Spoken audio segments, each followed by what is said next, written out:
Hello, everyone. Thank you for joining us for webinar 2 of Applied Digital Marketing, a short course presented by IT Masters on behalf of Charles Sturt University. My name is Guy and I'm IT Masters short course MC. Your mentor is Andrew Meshman. Before we begin, just the usual housekeeping. We encourage you to ask questions and use the chat during the webinar. We ask that you direct all questions relevant to course content to the Q&A section, and that you send all administration type questions sort of around dates and resources, or just general chit chat, or to, I guess, flesh out the content just in the chat. It's just me looking after both tonight. So apologies if I don't respond as promptly as Hannah normally would. And just yeah, if you can help each other out just to cover a bit for me, that'd be lovely. We'll have Q&A sessions as we go. If a question is particularly relevant, I'll interrupt Andrew. How are you, Andrew? What reflections on last module and the week that was, and what do we see in front of us on the screen here? It's all very exciting. G'day, Guy and everyone. How you going? Hope everyone's well in wherever part of the world you're watching tonight. Certainly I was in a very, very, very wet New South Wales, so that was good, with internet and mobile phone outages in the same day, so that's pretty crazy. And I was just chatting to guys, we kicked off before you guys rolled in. I said, Guy, quick, grab your smartphone and scan these QR codes and see what happens. But Guy doesn't have, and then he had to remind me from a previous session almost 2 years ago that he doesn't have a smartphone, and I'm remembering that now. But I thought, oh, 2 years, man. We've got a couple of iPhone models in that time. Surely you've upgraded. It's a lifestyle choice. He's upgraded to another newer non-smartphone. Yeah, I went the Nokia, 3310. Nokia, what's yeah, the going on? Nokia 3310 3G or whatever the hell it was, to the Nokia 3310 4G to get the Wi-Fi, and because the battery nearly exploded. But it's a lifestyle choice. I just can't be trusted, because all of these social media and digital marketers just pester me, and I'm so weak, Andrew. I don't have the ability to say no to them, so I just have to get out of there before it's too late. It's called the hang up button, mate. Just don't use it. Just don't use it. It's gotta be tough. Too bizarre anyhow. Is there anybody else on the session tonight? There's about 110 people here. Anyone else not got a smartphone? True, it's totally a good choice. And there's many, many days that I would rather have a much lesser or a non-smartphone. But at the end of the day, they're pretty good as well. So do that one. That's good. Yeah, I do get lost an awful lot. And with these COVID vaccines, like, all these check-ins, I've got you're probably not allowed out, everywhere. are you? Well, I have to send I email my friends the certificate and they show it on my behalf. But I'm going to have to find a printer and print one off and carry it around. They'll start charging you for the use of their smartphones, mate. The less we talk about the dumpster fire that is the everyday experience. Too crazy. Well, welcome along, everybody, and thank you for an awesome session last week. We had a good chat, lots of feedback into the chat box, and lots of really good questions. So that's been fantastic. Thanks very much for that. And tonight, just to kick things off, I've got 2 QR codes sitting on the screen there, some slightly different graphical design about both of them. And if you do happen to have a device, I'd be interested to know. I'm going to ask you a little bit later, and you can pop it in the chat box before we get to it if you want to. But just scan those and see if you can see what goes on with that, and have a think about how this could help your digital marketing. QR codes or quick response codes first popped up, I think, around maybe 2006, 7 or something like that. And they were, I would say, largely useless at the time, but haven't they come into their own in the last 12 months? So 18 months or so now. So interesting. We'll have a bit more of a discussion about them as we get onto it as well. So there you be going. So commuting and unable to scan it. That's fair enough too. Please keep your hands on the wheel and make that one happen as well. Good stuff. Let's fly into the material for tonight and have a quick look at what's going around. Just get my mouse on the right screen there. We'll be good to go. So this is module 2, and we're kicking down the set of our 4 weeks and looking at and building that applied kind of digital marketing communications plan with our template. And I'm going to check on your homework in a second, and I'll show you the example that I've put together for that. If you are tweeting, Facebooking, and LinkedIn using, then we are using those I Get Digital and IT Masters hashtags across all of those 3 platforms at the moment. And there's been a little bit of traffic on them, but probably by next week, we'll start to get even more traction through the use of the hashtags to curate different pieces of information together. But certainly, chuck it into Google and hit the search button and see what it brings up for you as well. And that'll be interesting as well. Good point there from Linda. So vehicle compliance in Australia is being replaced with QR codes. So much stuff. I did a consulting job for a company that does air conditioning systems for critical infrastructure, so data centers, for example. And they're going to have QR codes for all of their installations that bring up part numbers, service sets, service data, a whole bunch of stuff like that too. So interesting indeed. We'll get into that as we head into it. Next week, more digital tools, get into some social media, which is just such a massive space these days, and social listening. And I'm just working on a couple of guest speakers for us for next week and the following week as well. Ooh, very exciting. There you go. So this is our homework. We're going to have a look into that. Hopefully everybody got a hold of the deck. If you're a new starter this week, then make sure you get the link from the slide deck here and follow that through and get the template that you can use to build your own digital communication plan as a great starting point. At least I expect people to modify it and do all those sort of things, but let's have a look at it. There were some slides in it last week which we want to sort of populate, I suppose, yep, thanks for that guy putting up the link there for us, to populate to help build this picture. So we've got a kind of a strategic mindset around who we want to communicate, how we want to do it, so that then we can expect to hit goals, do goals, reach goals, and get customer actions or change customer behaviors for it. Because at the end of the day, if we don't get our customers to change their behavior towards our brand, our offers, our promotions, then 2 things happen: is we won't be successful, and we probably have got a less than relevant offer to our consumers. So hence it's all about understanding that. So this week we're going to have a quick look at organisation and the SWOT components of that. Your homework for next week is about customers' digital goals and a few pieces related to that, but we'll get into that towards the end of tonight's deck as well. So one of the things that we kicked off with last week is a way to just kind of capture a set of ideas and put them into a framework, which the kind of one-page marketing plan, or the lean marketing canvas, or the startup canvas. It's got a few different names there. It was one of the first things in the deck for you to have a look at. It's a great place to capture a bunch of information and set the scene to communicate to other stakeholders who need to know about your plan or who have good ideas to input into your plan.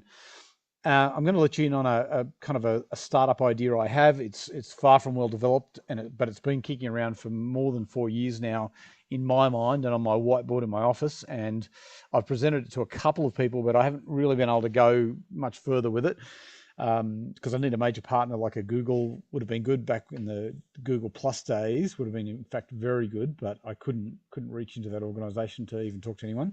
So I'm going to use that as a kind of a platform for my digital communications plan. And I've kicked off that with the lean marketing canvas for that as well. So the idea is that it's a digital platform, and I hate to say it, but similar to Facebook, but with much more longevity. So we're talking about a platform that's got a greater than 100-year life that people use to curate stuff from their entire life that they think is valuable before they pass, or it might be done by members of the family after they've passed out of this life, as it would be as well. And I think there is a massive, and I guess comes from my educational space as well, that, every family gathering sits around and goes, oh yeah, what was grandpa like? And gosh, we don't really know about that. Or I wish I knew what he sounded like or looked like, or like. So Humans of Earth is about that, and it's a startup, and it's a tech development platform with text, video, voice, and with this long-term life. So this is my Canva, and I'm using it as an example for the Canva for this exercise for you. We sort of kick off in 2 places here. One is on the top left-hand corner about some goals, and then secondly with the target audience, because we really want to mesh those 2 together, and we make everything else work around, is there potential for this or is there not? So my kind of broad objective goals, and everywhere where I've got dots after the end of a point here, is it's still in development. I'm working on this. I'm likely to change it. So be prepared for that. So up the top there, objective goals is build a basic platform. So a beta style thing that can be promoted, shown to people, but they know it's in testing. And try and get 100 users that have uploaded at least 5 gig of data. And I'm using 5 gig as just a benchmark number to say they're committed to my platform. So by the time they do a few videos, a bit of text, a few, memorial shots, whatever's going in there, it means that there's something going on that they're a bit committed to my platform. And that would be a great starting point. And it'd be a great time for me to raise more funding for, institutional investors, or I think I'd have some stuff to work with there. And I want to do it by the 31st of January 2022. So I give myself a deadline there to make that happen. And any goals without deadlines are wishes at the end of the day. So you need to really think about how that might move forward. In your own marketing canvas for whatever your idea or your current business is, then you need to, again, clearly make that effective around what that is. And the box doesn't give you a lot of space here, but you can fit a fair bit in it. And goals should be short and sweet and definitely measurable. That's what the SMART thing stands for. Second part of this for me in my canvas is the target audience. And the target audience here is what I imagine, because I haven't done any research on it specifically yet, but I've watched lots of things, I've read lots of articles, etc. But I'm wanting to target innovators and early adapters. And innovators and early adopters are important because they're the first people to try new ways of doing things. And this is a bit of a new way of doing things. It's got that slight morbidity about it because, many of the people residing here will be past or possibly passing because they might be chronically sick or something like that. And they want to capture some essence of their life and share that with the world. So we're working in a space that people are not really that comfortable about. So you need to be careful about that. I've deemed it important to high respect cultures. So I know Chinese, particularly Indians, the South Koreans, I think less so the Western culture a little bit. But there's definitely elements within our Western cultures that are interested in these kind of things as well. But cultures that really thrive on family groups and longevity of families and what can be learnt through families are really important to this space or to my product. And the cultures have to be digitally savvy because this is a digital product. So you can't come from outside of that to get into that space. We want people who are regular internet users. And so they probably have a lot of digital content, which can move into my space particularly. And they probably use social because social again is like I perceive a snapshot of what my site could be, but social is seconds and minutes, whereas I want mine to be kind of a portfolio of your life as it would be, or things that you felt important to share with other people to make that one happen. And so they're social users and they're aware of the transient nature of these tools. So that's a weird statement to talk about your target audience that way, probably, but it's a bit of a profiling thing, which we're going to get into a little bit later. And if I was able to do some surveys or questionnaires or do some polls on, Facebook, LinkedIn, a few other places where I think these people might be hanging out, or people who influence these people, so children of, elder people, etc., then might be how I do that. I could ask a range of questions to see if they fall into that category. Can we do that here? Say again, Guy. Can we do that in this short course? Like people are engaging with it in the chat.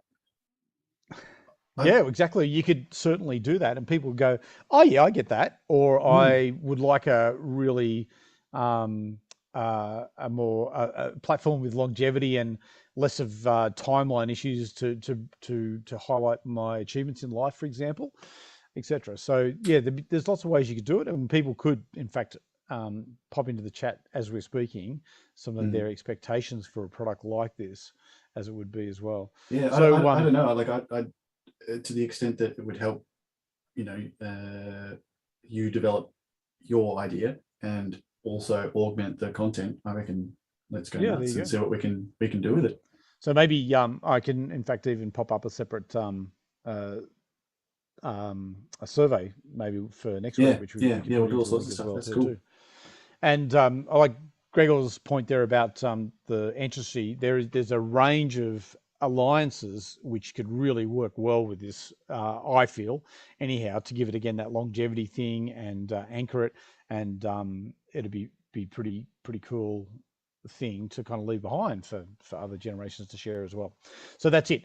The shot in the center there is my whiteboard in my office. It's been sitting like that. It's got some of the graphics on it, and so often you might have a more of a freehand canvas, as it would be, to capture the ideas. Down the bottom corner you can't quite see that. There's a bunch of domain names down the side, different country names, different extensions. You can have a .earth extension, for example, so it could be human.earth as a domain name extension.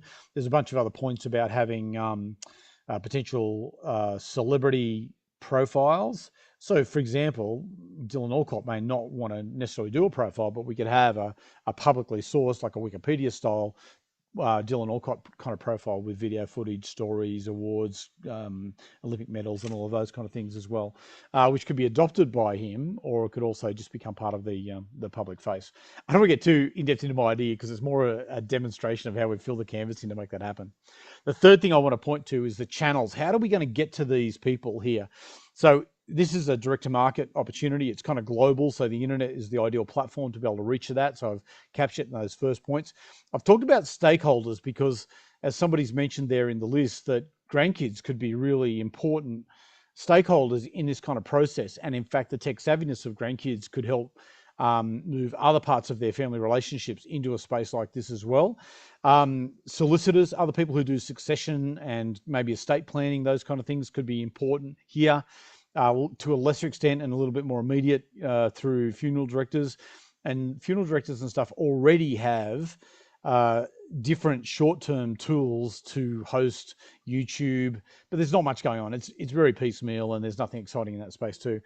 Another place which I thought you could promote or a channel is through, there's like these networks of what's called the University of the Third Age, which is for more mature people to be keeping their minds fresh. So these, I would say there's early adapter style people in this space, and that's an example, I'm putting that link there. And so you can chuck links into your canvas as well. So you don't have to use the words, but you can reach out to it to see what's going on as well. There you go. So lots of points for that one as well.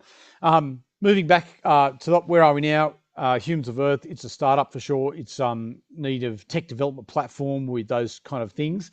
And it needs a kind of an ethic behind it. It means it can last, 100 years or longer. So we'd have to be careful about obsolescence of, JPEG files, for example. But maybe that could also be part of the value of it.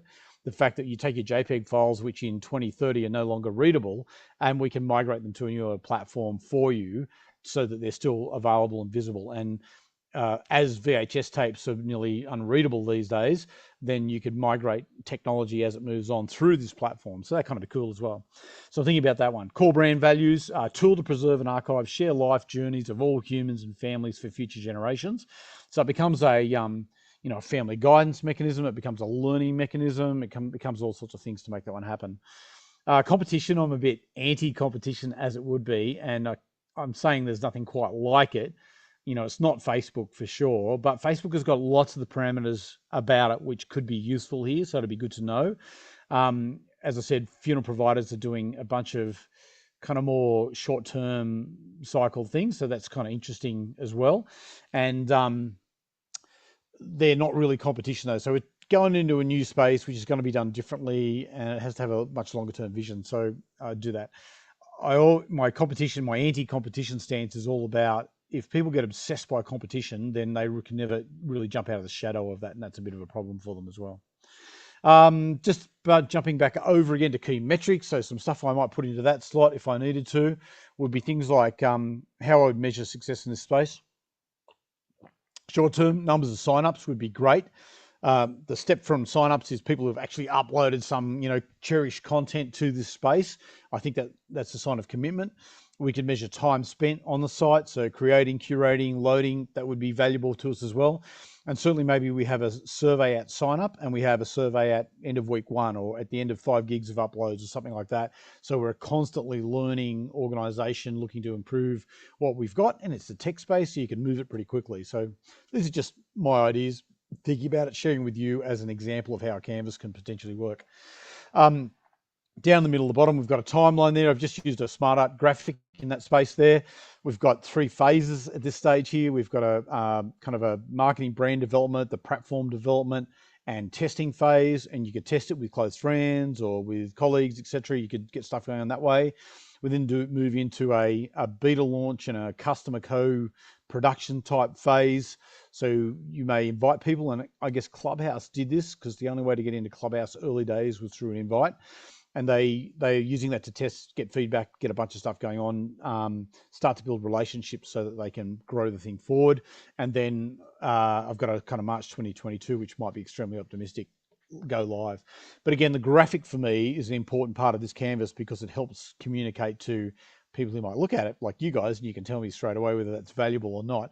But it helps communicate stuff to people which they might otherwise not be able to imagine. The last box on here is the marketing capability and budget space.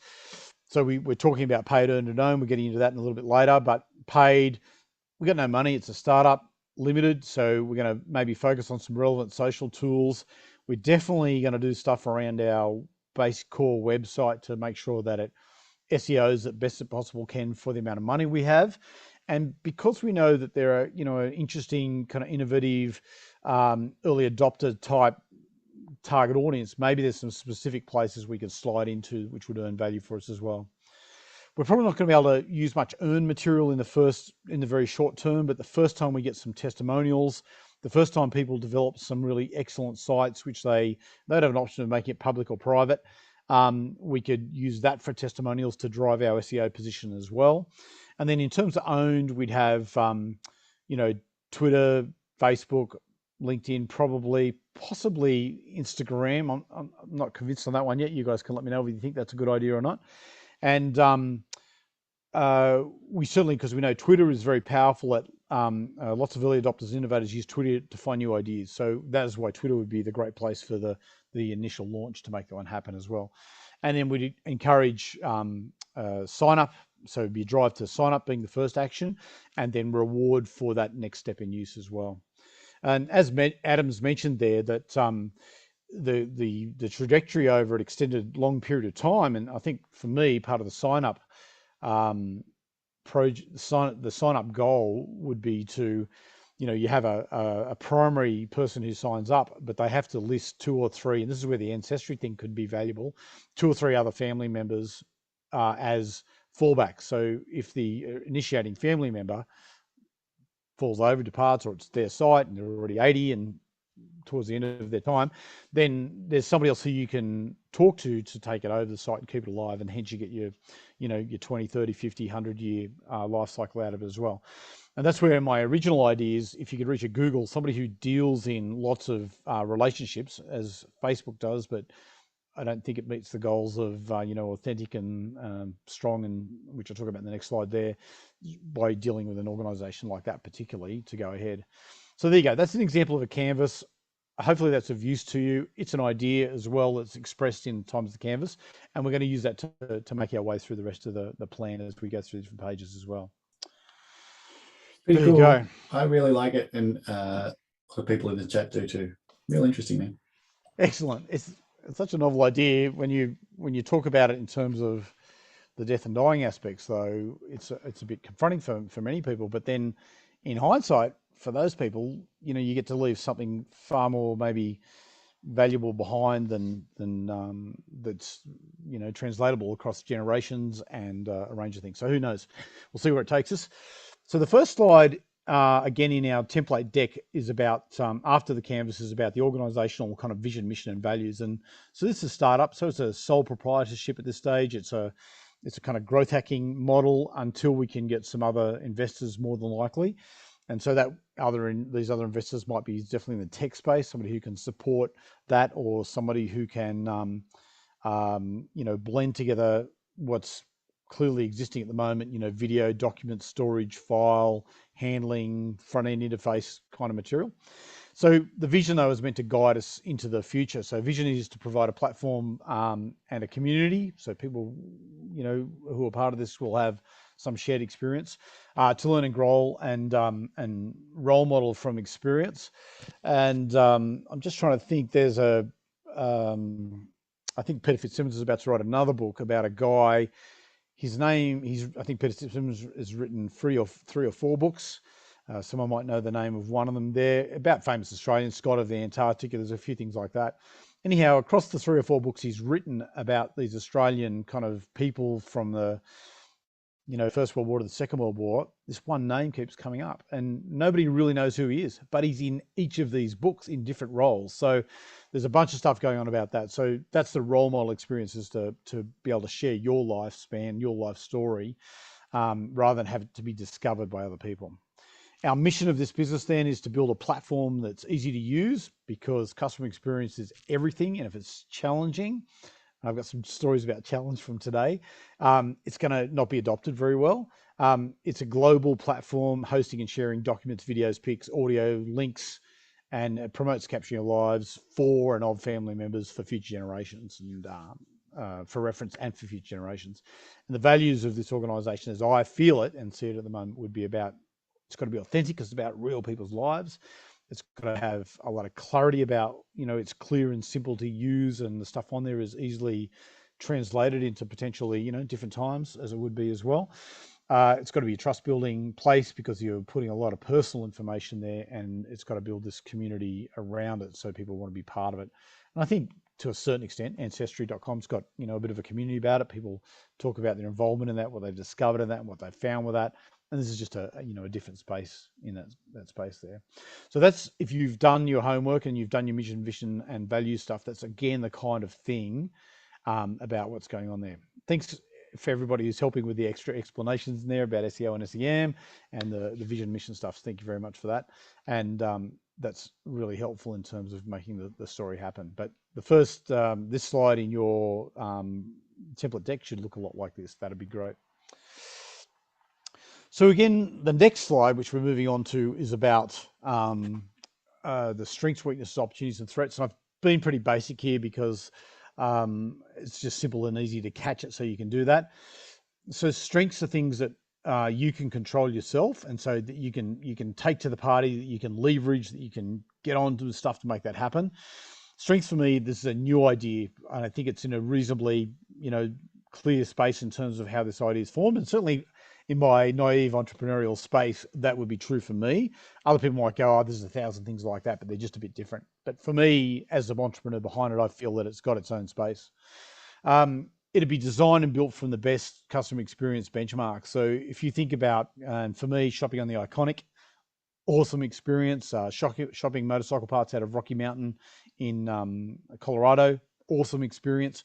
We want that kind of experience going on. I mean, I think Instagram's a very good experience.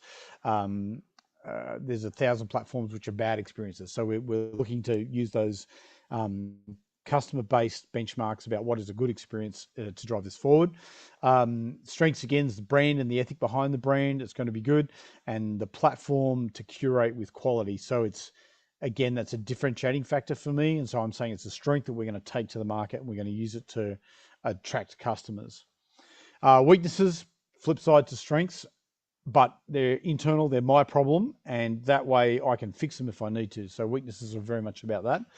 So it's new, that's a weakness. It's not proven in any way. There is no brand awareness. So that's that first stage of our ADA model we're going to talk about later tonight. Doesn't exist. So unless I tell you about it, and I'm just in the middle of telling the first 100 and I think I've spoken to 2 other people about it pre-tonight, so now 144 people know about it. And it's unproven in terms of the process. And if it turns out too difficult to do, too hard to do, etc., wouldn't happen. One of the first people I spoke to about it, he said, oh, this is great. We get the API from Twitter and Facebook, and you can bring your drunken schoolies week photos over and stuff. And I nearly kind of rolled over because that was his view of how you could get stuff in very easily, which I get that too, but there's some things you probably don't want to take into the future with you. So you want to be curating that, so that'd be add to my strength, that we're going to curate quality over the platform. So strengths and weaknesses, internal, I control them. I get to fix them or live with them or suck them up, whatever's going on with that space. Opportunities and threats, though, come from beyond me, from outside of the organization, and are out of my control. So I have to work with them. I have to, hedge against them. I have to work out ways to manage the risk associated with them as well.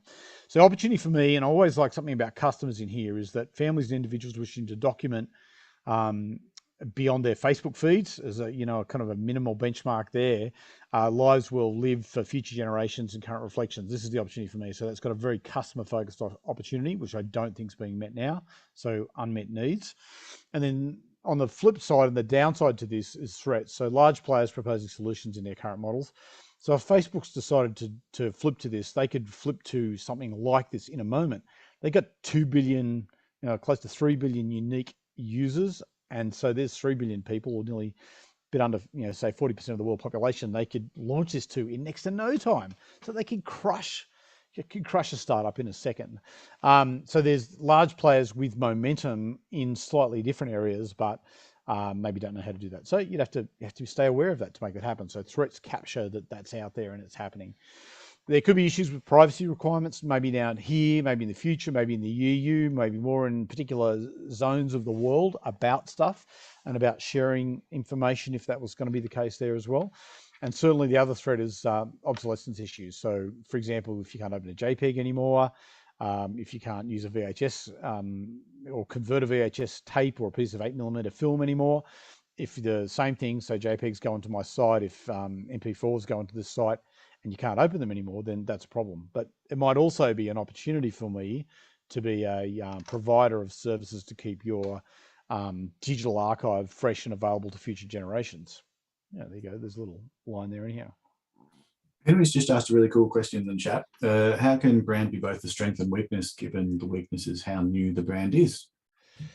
I think for different companies, it can go both ways for sure.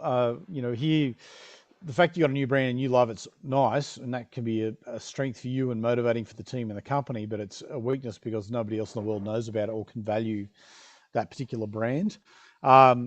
As we've had a bit of a mobile phone issue where I live today, and I have mobile phones with Boost. We have several of them.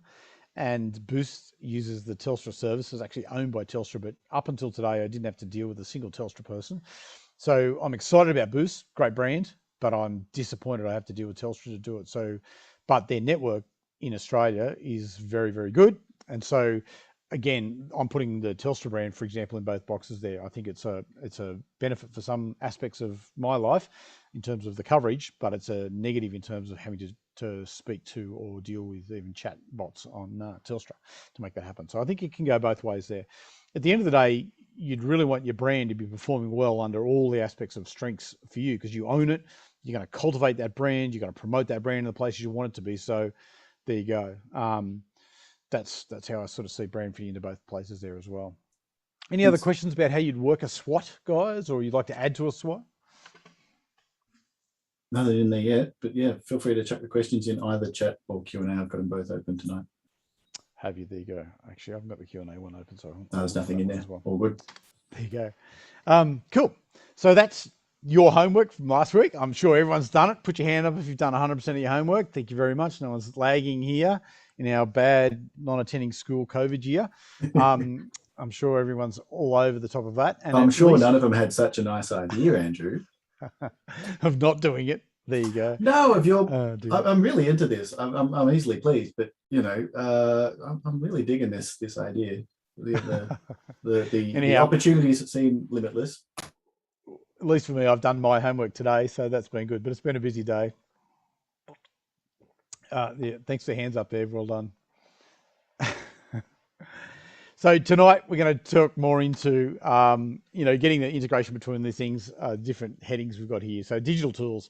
We touched on this one last week, and there's a bunch of stuff going on in this space, and it's kind of a big elastic band. It's moving and grooving and it's stretching, and there's emphasis on one thing this week, and there's emphasis on the other things next week, and things are moving and grooving.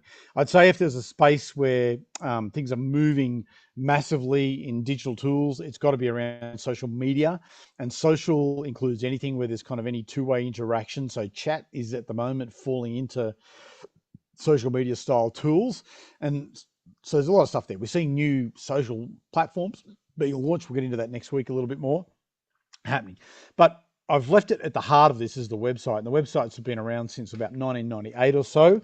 I think there was a few before that, but really nothing much going on. And I think even one of the you guys can tell me probably one of the byproducts of the internet is nobody's got a copy of the first web pages that were produced anymore, because they get evolved and they move on as well. So they literally do not exist. But anyhow, who cares? Because that was a long, long time ago. And we're really worried about what's going on in November 2021. And is your website up to speed for November 2021? And so one of the things that is kind of mentioned here, I think it's on the slide or another slide there, is that websites need to be used on so many devices these days. And if your website literally does not perform on any particular style device, then you're going to be at a really big drawback. And then that can affect all sorts of other aspects about it. Even if you're the world's smallest startup or smallest business or a single person sole proprietorship business, a website is an awesome thing to build, even if it's literally just for yourself, because like the marketing canvas we just had a look at, a website suddenly says, hey, I'm just going to go to the world with these ideas, these color schemes, this look and feel for my brand, all of these different things. And a website is capturing those kind of things. So it's like your strategic plan gone public. And it is an awesome thing to be able to do that. And as you're reflecting on putting the words and crafting the words in your website and making that happen, then you learn a lot about yourself. You learn a lot about your business model. You learn a lot about the stuff that's going on kind of around you. And you always, and I'm hoping as people are more and more marketing oriented and customer oriented, they're thinking, well, how would someone else read that? And I'll show you an example of that in an email a little bit later on to make that happen. So websites are a cool implement. They're very cost effective to build these days. And you can certainly build them yourself. There's lots of stuff you can do. But alternative to that, you can spend, at least tens of thousands, if not hundreds of thousands on websites very quickly and easy as well. But they become a kind of anchor for social media. They become an anchor for blogs you might create. They become an anchor for email offers you might send out. They become an anchor for, well, certainly where you appear in search, and that's what SEO and SEM are. So just to rehash that, and somebody did define it there. So SEO is search engine optimization, and I've got another slide on this in a second, but that means and we're only going to talk about Google because they are really the major school player in mobile and desktop search. How does Google rank your website? And that is search engine optimization. So the way you write your articles, the way you put the kind of metadata underneath your website, the way you run your titles, there's a whole bunch of things that make up how SEO works, but they are geared off your website. To complement that, these days, it's more or less critical that you do search engine marketing as well. So is the promotion of your website to the places and people and searchers who you think can get the best value from it. And there's several stats around, and we'll talk about this when we get this other slide, is when you're SEO at number one position. So SEO is all about the position you come up on Google. When you're SEO at number one position and your search engine marketing, so your advertising for Google is in the top above your SEO rank, then that is the premium place to end up. And most people, they will see if you're advertising and SEOing at number one, they will click on your website. That's a valuable thing to know, but massively expensive, very competitive in terms of keywords and a whole bunch of other things that make that work. So we'll get into that in a little bit further. So a couple other things off this slide here. Fragmentation is increasing of the digital tools.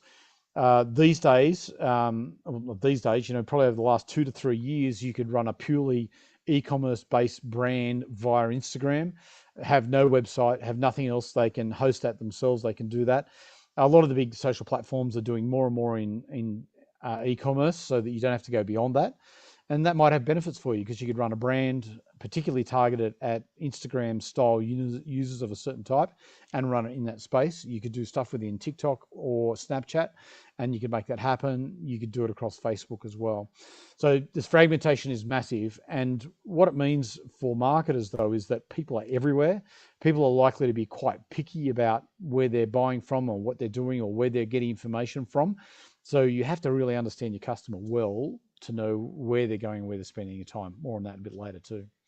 What else we got? Circa 50%, and remember this one, circa 50% of all web traffic is driven from search. So people spend a huge amount of time searching. Even if they know your website, and I know I'm guilty of this, I might know the name of a website or a brand, but I might search purely to get there faster because Google returns results extremely quickly. It gives me some choice and then bang, I can be on that site in no time. I've got an example of that one coming up as well. Email is living on. Who would have thought? Email is still effective. I didn't say very effective. It's still effective, and it's moving, and it's still a great way, certainly in the business to business space, to communicate and stay in touch with people. It is certainly possible to drive action through email, and you need to craft it carefully to do that. And I've got some examples of that as well. Remarketing, we'll talk about that one. This is about tracking people across the internet, primarily by cookies, but there's, I guess, other mechanisms too to do that, because you've clicked on a particular image or a like content or a particular website page or whatever else it is, and it's about tracking you around the internet to do that. Got some examples of that one too. Podcast use is on the rise. So through 2020 and 2021, podcast use is up by 15 to 20%, I believe. So and I'm not a big podcast user. In fact, little. I do some audiobooks, etc. But a lot of other people are obviously getting a lot of good information from podcasts and making that work for them, and finding it relaxing, entertaining, informationally fulfilling, whatever might be going on. But they're on the rise. So if you have ever thought there's a possibility for your brand, your business to be integrated into podcasts, to promote podcasts, to deliver your own podcasts, then that's a trend that's following at the moment. We've chatted about social media a bit already there. So a couple of big questions down the bottom there. Can you reach your customer? That's the key thing here. These things are fascinating. They're even interesting or intriguing. But if your customers aren't there, don't give it the brain space. Don't give it the money, the time, the effort to do it. If you think they're going to be there in the future, keep tabs on it. Follow some stuff. Get going on with that too. In 2021, as we have been for more than 20 years, we've been chasing down this kind of more narrowcast view of the world, where we reach into individual customers' lives and talk to them directly. And never has there been more opportunities across digital to do that in ways that analog world really didn't provide for us very well. Second point here is what analytics can get. So what data can we get from the tools we're using so we can learn fast, so we can fail quickly, we can fail forward. And we're going to get into that pretty much a bit more in week forward. And then accessibility. This is more for you and your team of your business. Can you use it successfully? The kind of wave hand easy thing to do is say, oh, everyone can do social media. Gosh, everyone can do Facebook. Holy God, even my grandpa's bloody adopted that. He can do Facebook. And that's potentially true as a user, but as a producer of content and a promoter of stuff, I say very, very few people can do it. And even of that very few people can do it well. And that's why you've got so much kind of noise in those spaces. And people who do it well can get considerable cut through because of that as well, to make that one happen. So big question comes out of this is, where is your target market or target audience, and where are the people that you want to reach? And we're going to get into that in a few more slides as well. Before you go forward, sorry, Andrew, we've got a few questions that slide prompted, and I'll just launch a quick poll as well, just to see what people are already using, or at least the organisations that they're a part of, if relevant. You can select as many as you like. Which tools do you use? Yeah, nice. And the questions, we'll get through them as that sits along in the background. Jane's asked a couple, or one's a comment. It's important to optimize for phone and web too, not just either or. For your yes, so that was for phone and web, was it? Yep. Absolutely. Well, we know we've got more people, based on stats from last week, more people accessing material by phone these days, more mobile devices. So nearly, depending again who your audience is, it's likely that phone might be a major priority for you in that space. Yeah, and you were certainly just saying earlier that how important it is. And just speaking from someone with a limited capacity phone, some websites I can still access from that brick phone, and some have made the effort to optimize for Nokia 3310. Yeah, including the ABC website. So that's the sole source of news that actually the service will connect to. So all of the other ones it doesn't actually get to. So it's a really interesting one. And I guess it's sort of like they have a mandate to do that sort of stuff. So it's really interesting. And that is interesting, isn't it? So nobody's being left out from that, which is that's probably part of the ABC ethic, in fact, that they would do that. So that's good on them to make that happen. Yeah, sort of as shown in there, sort of emphasis on regional Australia as well. And Jane also wonders whether hashtags are still effective in your opinion. I certainly hope so, given we're using a couple for the short course. Hashtags are awesome. I love them because they are just a way of curating material together. It still works very well. there's been a little less sensitivity on Google over the last 24 months for the stuff that I do, because we used to be able to, Google a hashtag and get direct to a whole bunch of articles. But now the search, in my case, and searching the way I do, is dominated by, it's Twitter, it's Facebook, it's Instagram. So platform-based stuff. So I have to dig into the platform to find the articles. But 2 years ago, we could put hashtags on different things, websites, all sorts of places, and Google was very sensitive in finding them. So the I Get Digital one had a bunch of different sources coming from a range of different places, and you can still find them via Google only, which was kind of cool. Yeah, so hashtags are beautiful. Hashtags have got a long way to run, and part of I like them. So the I Get Digital thing, we use that a lot because it's a story about I Getting Digital, and you guys can all use it because I Get Digital, and you're promoting a piece of text or an article or something you've done to make that happen. So there's kind of support around that. So hashtag SatDam, for example, it's probably got some element of support around with Victorians, particularly. The rest of the country probably doesn't care or know. Certainly Scotty's got a bit of stuff going on hashtags, but when you have very random individual kind of non-followed hashtags, then it is taking up text space possibly rather than doing it. But you can write some nice words within a hashtag to make it kind of fun as well. The ability, certainly within Instagram, to follow hashtags is really powerful, and Instagram uses them well, or the follows in Instagram are very powerful on that front. And Twitter's good, but not quite as good as Instagram at doing that as well, I think as well. LinkedIn, Facebook's still not that keen on hashtags as well. So different places, they work better or worse. But I think for an organization wanting to do some stuff to integrate bits and pieces together, even within their own blogs, should see what they can do with hashtags to make that happen. Good one. Thanks.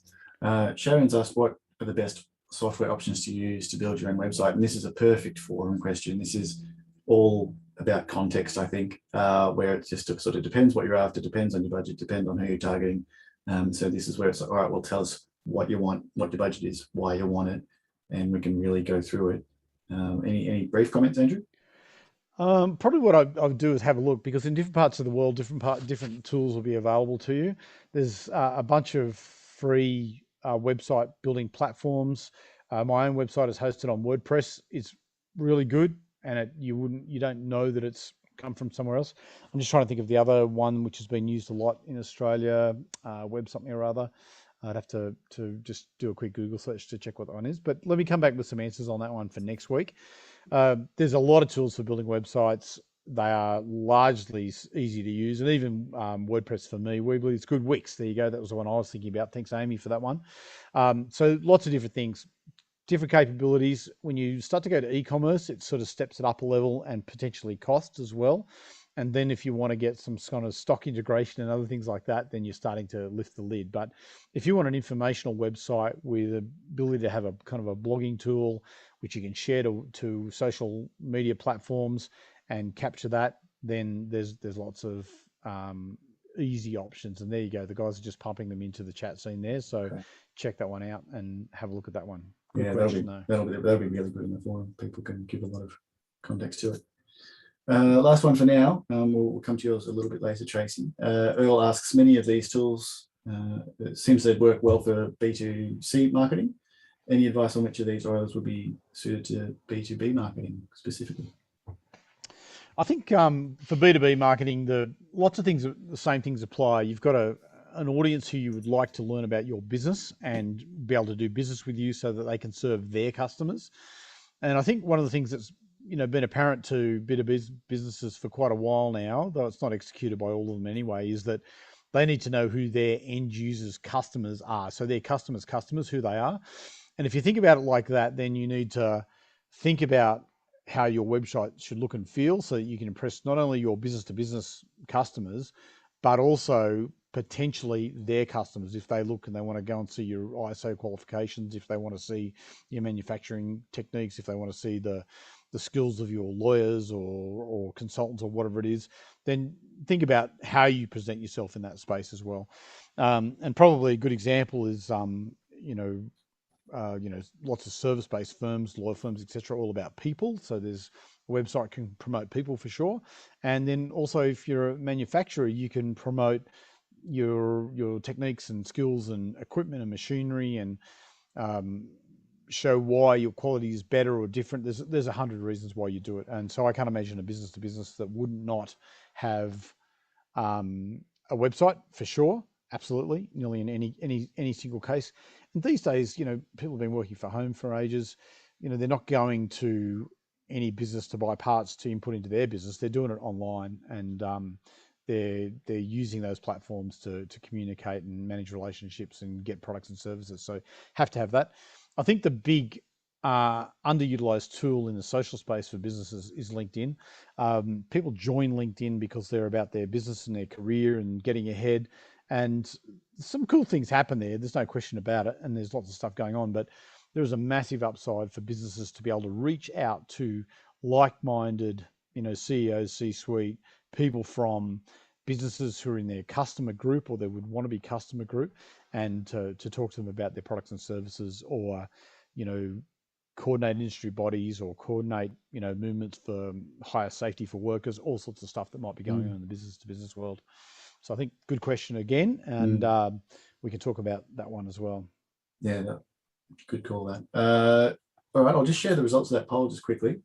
Thanks everyone for those questions. Keep chucking them in. We'll get to them probably at the end of the webinar now. One person entered something else, say what in the chat, and we've got some SMS action, BVOD, TVC, radio from Nicole and Larry.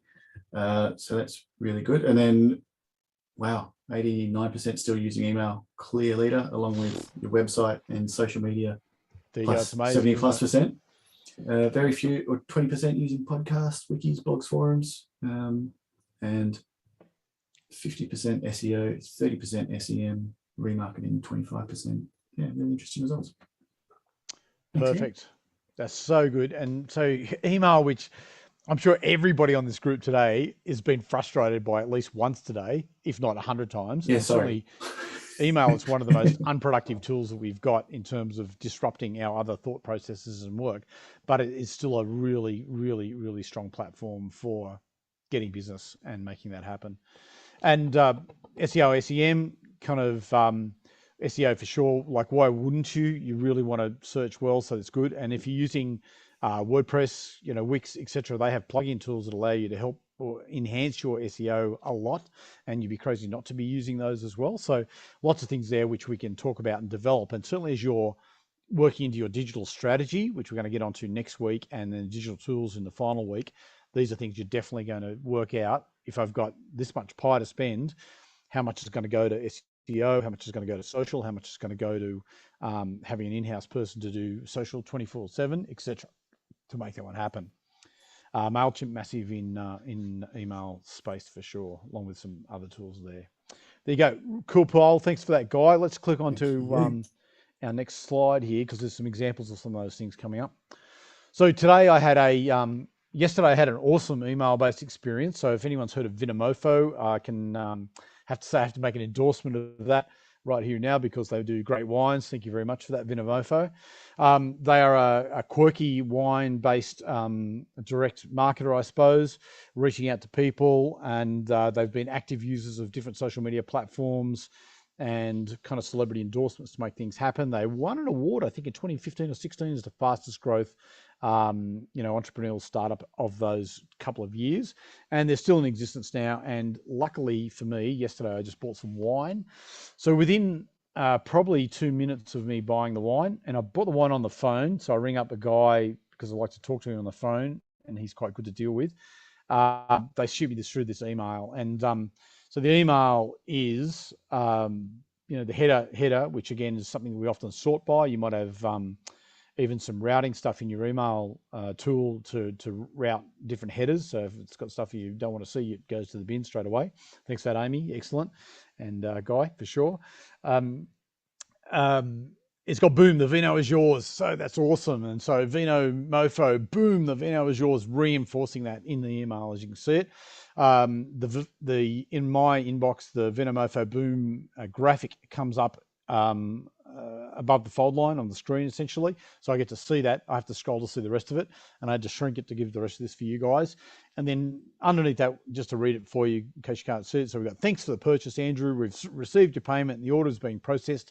Here's what happens next. And I'm going, wow, what's going to happen next? My wine will be coming soon. This is fantastic. Not that we're desperate for wine up here, but it is a good day when it does arrive.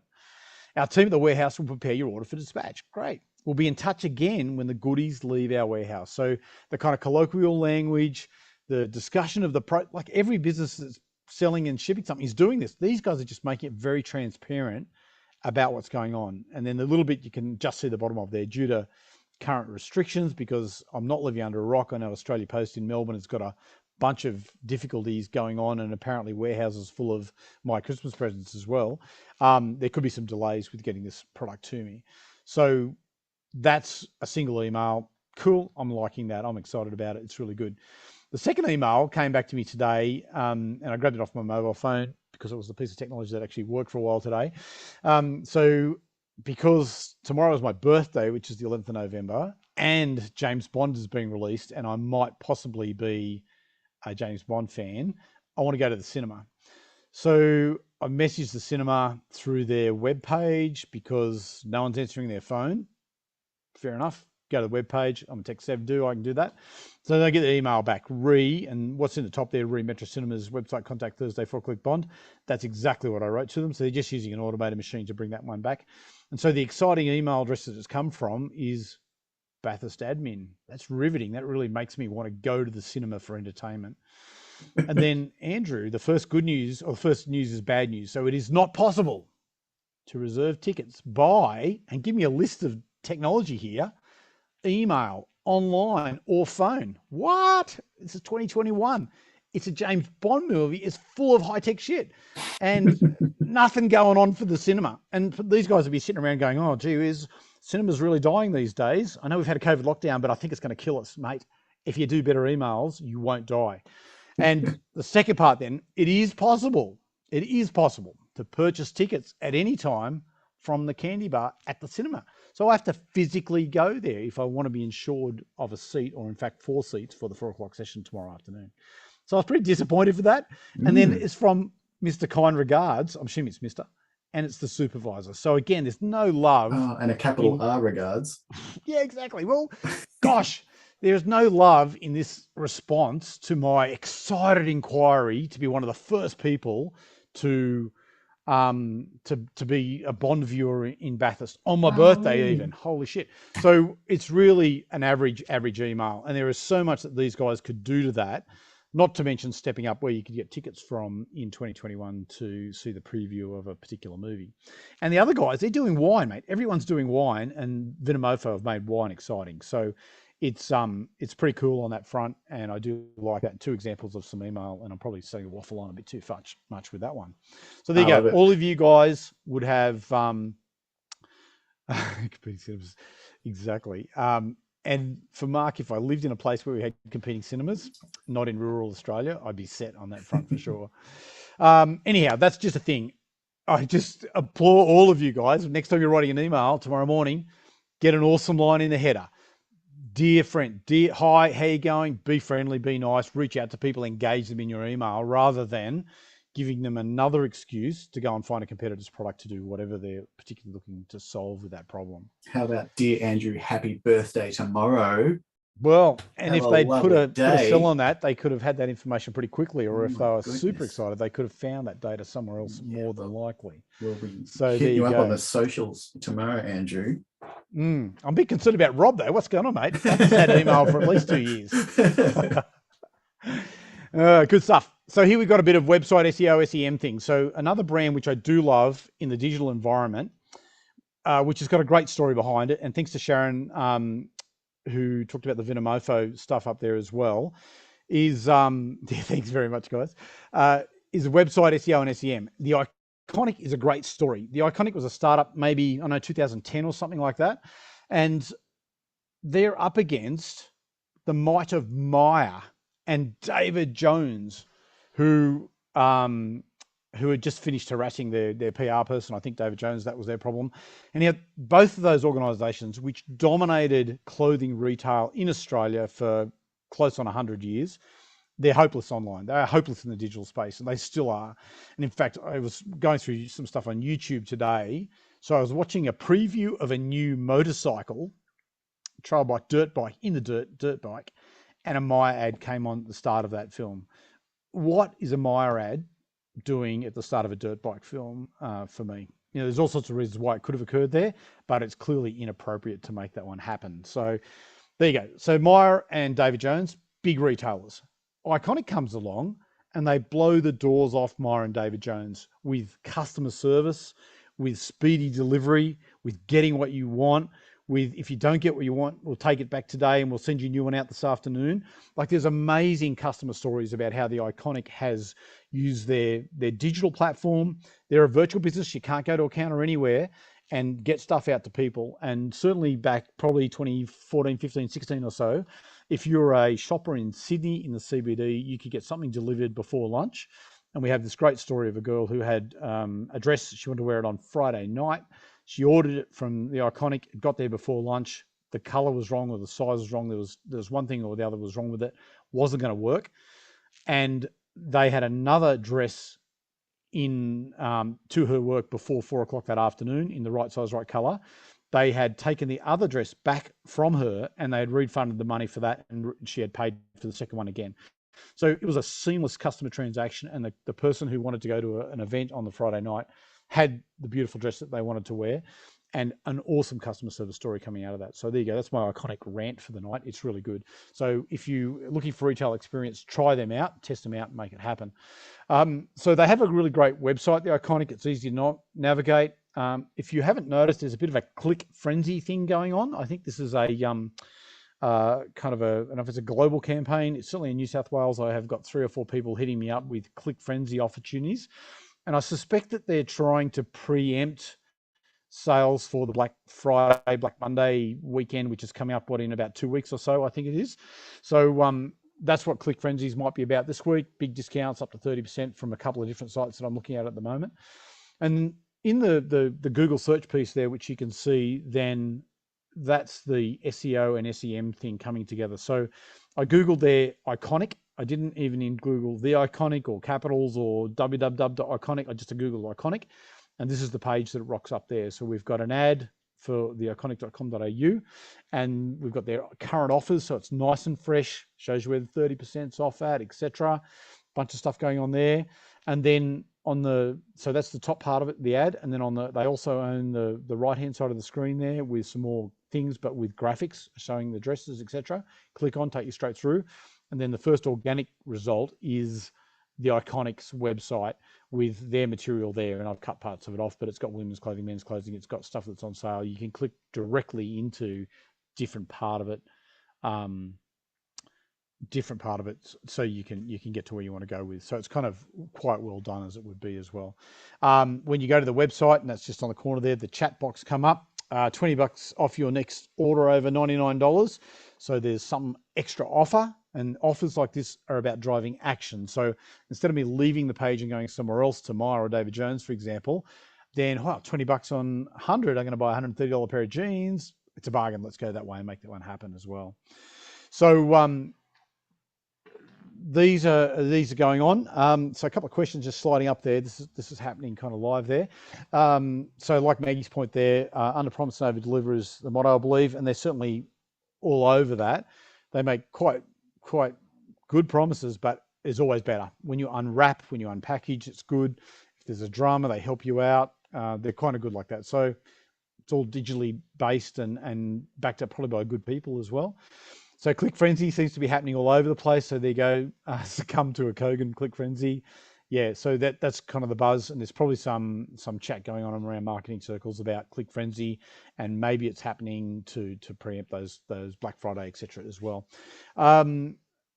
I'm not sure about the retargeting on this one, as Nicole's mentioned. For this stuff here, I haven't been to Iconic for ages, and I haven't searched them otherwise for a very, very long time. So I assume maybe not at this stage. So it could be more of a random launch that those ads popped up. But certainly when people search, and that kind of optimal position is the SEO, organic, and the paid result putting together, making you feel confident that this brand not only says stuff and pays to be in that space, but actually can also deliver on it, because Google said that they are the best version of the iconic, which is what I searched on to make that one happen. There you go. So here's a bit of example of retargeting. And I think I was telling you about last week that I was buying some motorcycle stuff. So, and in fact, I abandoned a shopping cart with the MX store the other week. And of the ads that you can see on the both sides of that page, on the kind of right-hand side of the view there, the tire and the knee guard things were both in my shopping cart. So MX store is quite well advanced in retargeting, and they sent me an email, say I might have abandoned a cart, and then notice immediately after, and this is on I went to Gumtree to get the retargeted, and this is what's popping up into that space as well. Also on Facebook, I'm hoping to get into the stand-up paddleboard space before Christmas. So I've been doing a little bit of search on Marketplace actually for stand-up paddleboards, and you'll see the top one there is Ben Buckler Boards, some North Sydney mob who has been in my feed ever since I did my first search. So they're spending quite a bit to wear me down to buying one of their stand-up paddleboards, which I have had a look at their website, but I haven't bought anything yet. I can't say if it's out of the question or not, but this is retargeting going on. Every time you see stuff that you've looked at somewhere appearing in other wacky parts of the internet, and there's some research around that shows that if you keep appearing in people's feeds around the kind of ambient atmosphere of their searches and other places, that they will ultimately buy something from you from that line of products. So there's good work to say that it is proving positive for organisations to do that. And one other example is every single picture post on Facebook has got a 10-digit code associated with it, and within Facebook advertising we can target in on each of those individual Facebook codes. So if you like a particular picture on a friend's feed, then, and somebody knows about that as a picture of a beach on the North Coast, then a tourist organisation might know that and be able to retarget into people who've liked that particular picture. So it's a little bit invasive retargeting when it gets like that, and it's potentially very personal, but it is working. It's the way organisations will do it. It's why on our graph there I see retargeting is about 26%, or remarketing is about 26%. We're all about to see that rise kind of quite a lot, I'd say, over coming years as we get smarter at doing that, and we can do it in a way that doesn't cause our customers frustration as well. Just Simone's question there as well. There you go. Sorry, and I'm waffling on a bit too much there. Thanks. Sorry about that, Guy. No. I'm just grateful for the generosity with the time. Do you think it's limited to products and not services? I think it's opportunity, Simone, that it can be done more for services. I just don't think it's happened for services just yet. I guess when you've got the tangibility of graphics and photos of physical products, then it probably, certainly in the short term, till we learn how to make services more tangible, it'll probably keep going in that space as well. Well, one thing I'm thinking is charity, the retargeting associated with particularly elderly people who give to charity, and then it's just like constant pestering with mail outs. Highly likely. I think that's probably going on already, and certainly around the bushfires 18 months ago now, there was quite a lot of stuff going on around those. So if you'd liked Celeste Barber's posts on nearly any platform, it's likely you're going to get other noise into your feed about other ways to spend your money, and get those things in as well. Just a couple of things here. These are a couple of just snaps again from promoted and advertised posts into my feed today. The two big graphics on the right side of the page are from TikTok. I thought we better have a bit of TikTok feed in there. And I think it talks about the more randomness for me. So I'm probably not a core TikTok profile user at this stage of my life, and as I mentioned the other week, it's great fun, bit of a train wreck to watch, etc., but good there. But both probably 5 minute worth of swiping, DoorDash and also Binge TV popped into my feed, so kind of random for them, I suppose, to be there as well. I live in a regional area, so that says that their geo targeting is not working very well, because nobody will deliver to where I live in the country here. And the second one, the binge thing, certainly I could probably subscribe to that. And if they were able to overlay that with some information about being a Netflix subscriber already, then they might find me a highly valuable target to put binge into my feed as well. Another one there off LinkedIn, two off LinkedIn actually. One's like an investment promotion thing. Now, this is probably purely done on a demographic basis, but which many people in my space might be thinking a lot about retirement. I'm probably got lots of things falling against me on that. So I don't have enough money yet. I have kids at school still. I have university in front of them and a bunch of things. So I'm not even thinking about retirement yet. So this ad for me within the LinkedIn feed is misplaced and would cause me to probably a negative impression about the brand that placed it there for me as well. And then we do kind of like those, and some of them have been cleverly done. These are on the right-hand sidebar of your LinkedIn screen. You'll find your profile pic and up against a particular brand there. So this one here is about a data organization. Makes no sense to me, but when I see my profile pic up against a university to study a course or to go to their holiday resort or something like that, then you go, oh, maybe I should be in Bali this week. I better think about that more. Maybe I'll click on that and find out. So kind of clever ways to do it. The link that's here for you is about from B&T today, Aussie teenagers rejecting the allure of Instagram and Facebook. And there's been a major kind of fall off and a flattening of use by Zeds and millennials of those two platforms particularly. And Facebook is concerned about it, no question about it. And Snapchat is hanging on well, and TikTok is growing in that particular audience space as well. So if you think you can engage Zeds and millennials by Facebook at the moment, it's probably going to be really tough to do that in a very efficient kind of way, I would suspect, certainly within Australia and certainly within the US as well in that marketplace.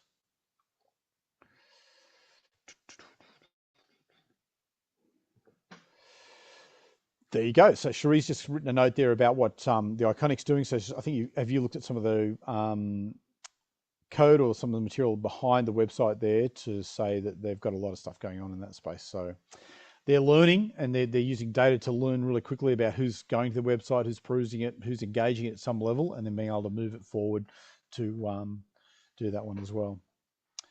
There you go. And Chris's point about DoorDash targeting new drivers, that's true. And again, that might be possibly why it's turned up in the space as well. So there you go. Good point. I actually hadn't thought about that one so much.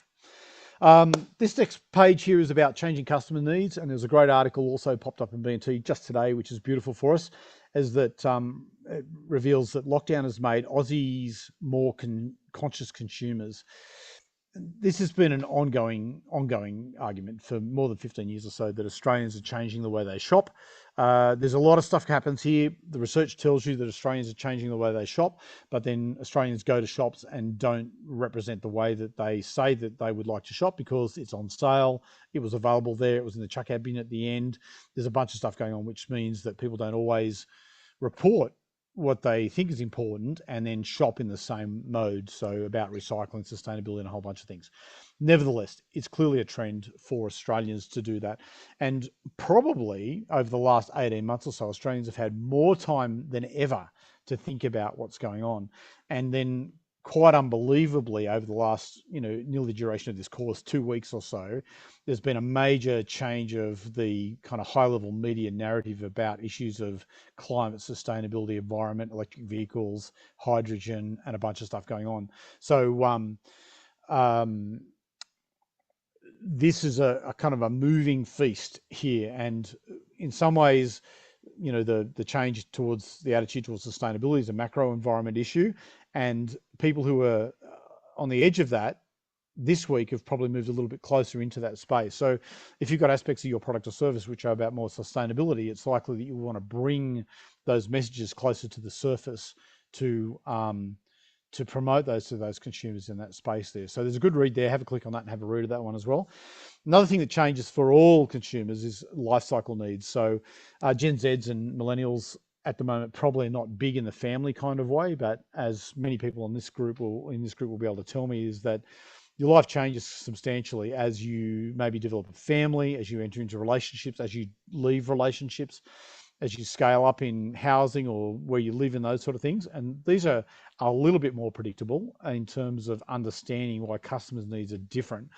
And certainly there was a story, I can't remember all the details of it now, but it was a US-based story, I believe, that Target in the US had a couple of products that was bought by people who were likely to be pregnant. And once they knew you were buying these kind of products, they would start sending you emails if you're on their database or using their store card, etc., about baby products and a whole bunch of things. And it got a few people into problem because they didn't realize they were pregnant. But for whatever reason, these skin creams, or I think it was around the skin cream, was available. You could probably Google that story. Hopefully it's not just a full myth, but that's the power of big data, and that's the power of having a membership card as part of your kind of marketing artillery, I suppose, to make that one happen. What we have seen with the pandemic, and that's why it's down there, is that needs are imposed by external factors. So the pandemic has brought change in Australia particularly, and certainly in other parts of the world, that has been happened at a rapid rate. So one day you went to the office, next day you didn't go to the office. That same day you didn't go to the normal coffee shop, who the guy knows your name and makes you a flat white skim latte thing, and that's not happening anymore. So people had to adapt very quickly and change their behaviors. And when you do that, you change your behavior. You couldn't go to a retail store in many states for a number of months at least. So that meant if you needed something specifically, it probably wasn't clothes for going out, then you had to do it online. And so if you were not a comfortable online shopper, you probably are now. And so you go, oh, well, I ducked in a mire in the mall in Collins Street there, or well, I just go online and get it from the Iconic. And so I'd say Iconic's in a much better position than they used to be. And certainly the toilet paper phenomena was massive for Australia and very interesting. I should have bought shares in a paper producing plant as well. In other parts of the world, and hopefully nobody's been affected by this, but certainly, the rapid withdrawal of, Western forces from Afghanistan has led to massive change. And we donate to, doctors, the Frontiers Doctors group, on a monthly basis, and they have got major difficulties over there because nobody can go to the places they used to go to do the work that they would do. And this is not just them as an organisation, as an aid organisation, but many others as well. So suddenly the people in that country are facing massive change and have to cope with things different ways. And even businesses that were offering services in that country have to change the ways they do things and make it happen as well.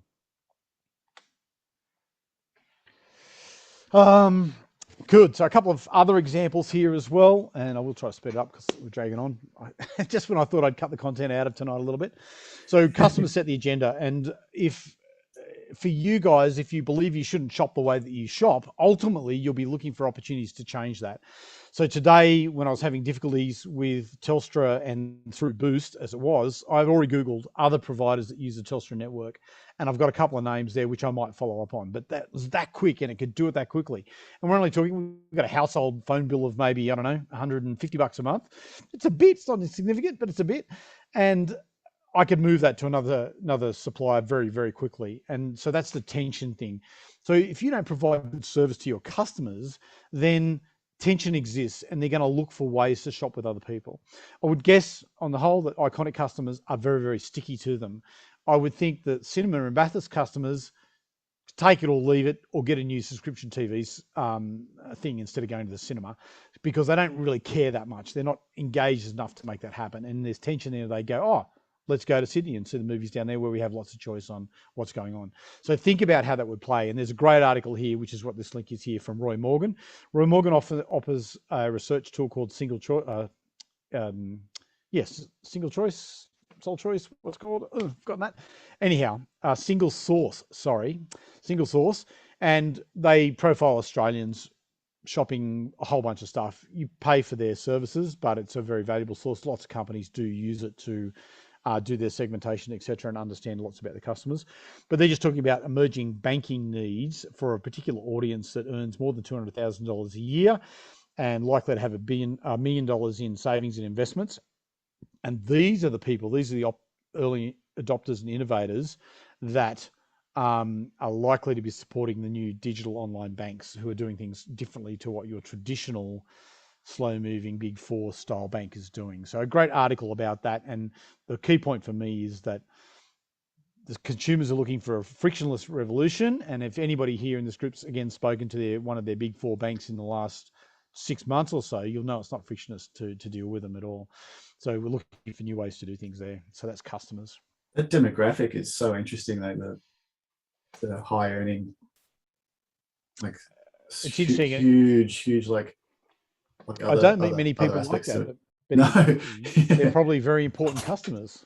So I probably won't be getting a call. If I start getting some neobank advertising in my feed, we'll know how flawed that model actually is. So too funny. Mind you, Guy, they've probably got you on speed dial, mate. So, oh yeah, yeah, ever the early adopter. Excellent. So moving on to the actual segmentation piece now, which is the crux of this bit. We're just going to talk about this very quickly. There's lots and lots of sources where you can learn more about it, but it's really about getting more intimate with your customers and knowing who they are. You know, demographic information is nice. It's widely available. ABS provides it. It's available everywhere. It's the most widely used segmentation tool, but I think in 2021 it's the most dangerous and inaccurate one, because people that maybe have a very high income have a bunch of other stuff going on. And then other things which are more traditional in demographics is age. And if you want to neatly carve up the pie about what people do at certain ages in their life, I think you'll be likely massively mistaken about what's going on there. And certainly there's a whole bunch of stuff going on around gender behavior. And if you watched Gruen last week, which I did watch the catch-up TV version of that, you know, someone's got a John Lewis in the UK. He's got an ad with a kid dancing in a sort of ballet dress and doing all that sort of stuff. And they've copped some flack for that, but they've also got a lot of cut through. So these are things where it's highly risky making segmentation decisions purely around, say, demographics. We've also got geographic stuff. For Australia, we've got city versus country. You know, you can segment around that. You know, I live in the country versus I'm a tree changer or a sea changer. That can change the way people think about your geography as well. So it's interesting. But then at the end of the day, I did an inquiry on a Volvo, because Instagram, it's in my feed, electric Volvo XC40, get the call. Will it do? Because one of the trips we do is about 409 kilometers. We don't stop, just drive through. Any of our cars will make that distance, but this electric car will not do that distance. So yes, we might have some range anxiety. It comes because we live in a regional country area and travel to another regional country area. In the city, if you don't travel beyond the city, and in fact, if you travel from city to that location we were talking about, you'd be able to do it easily in this electric car. So geographics useful and helpful, but maybe not always very useful to make that one happen.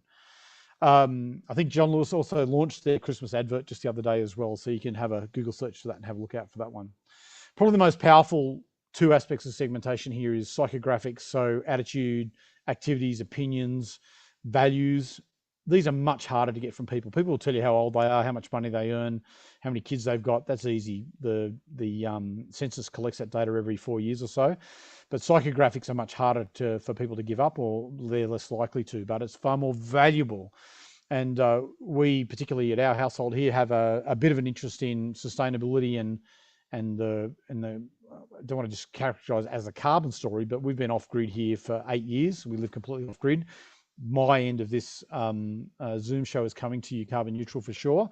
And that's just something about me that makes a difference. And then when somebody puts something into my feed which doesn't meet my requirements about waste and sustainability, then it's likely to make that happen, that I won't like that brand or that stuff as well. So make that one happen.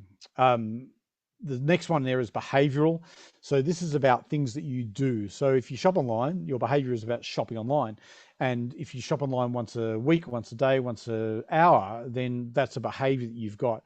And people understanding the way you are likely to do things, and especially if you're a creature of habit, can be a very valuable way to time promotions, emails, stuff into your feed, product availability, hence waiting for the John Lewis Christmas ad to drop.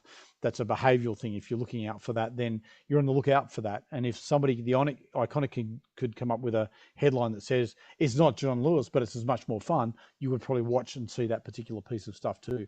But you'd have to know that you're interested in that behavior first. Nothing in demographics could tell you that that's even an interesting way to do things as well.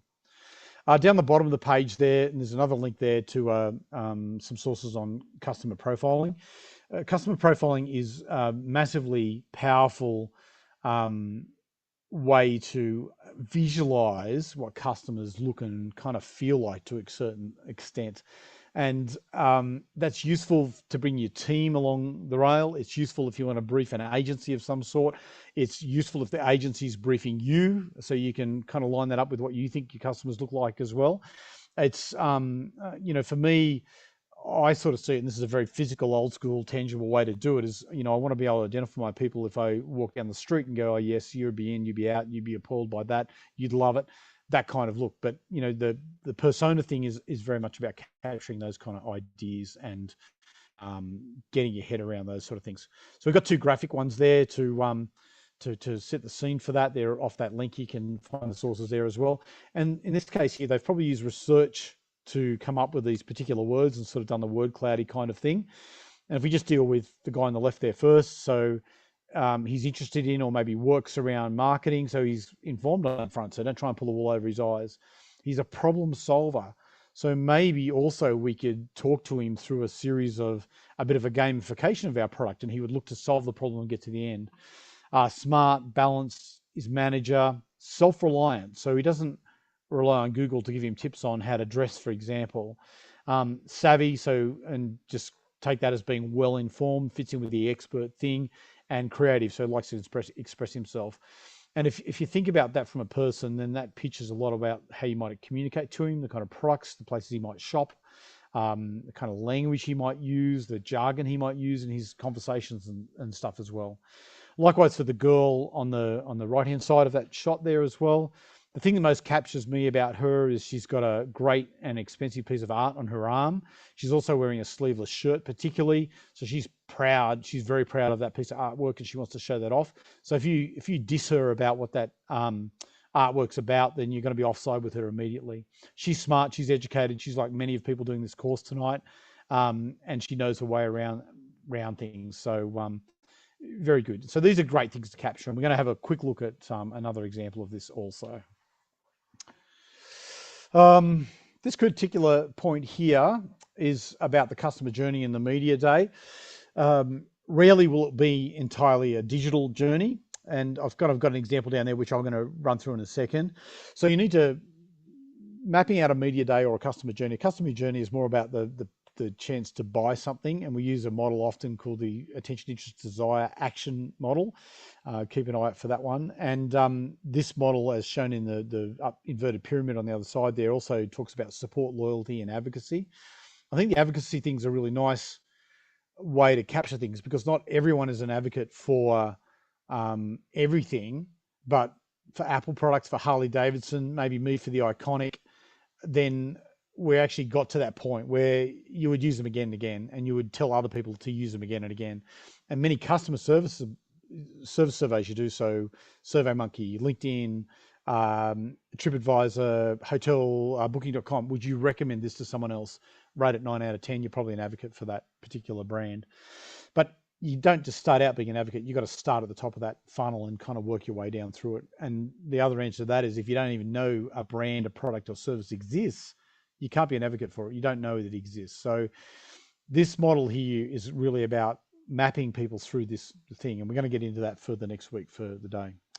In a final level of detail, we're going to talk about your media day. So if I had to map you from awareness to desire, interest, desire, and action, how could I do that using advertising tools? And this would be an example. So expect this is any one of you guys waking up in the morning, your alarm goes off, or you wake up with the natural rays of the daylight. Wake, check email on mobile, go for a run in the park. So you're outdoor, you might be exposed to some bus shelter signage, advertising in the SARC, a pop-up stall in the park as well. Might watch some TV over breakfast. It's probably it might be Sky News, possibly. It might be a morning show. It might be ABC Breakfast Guy. Thinking about you for there.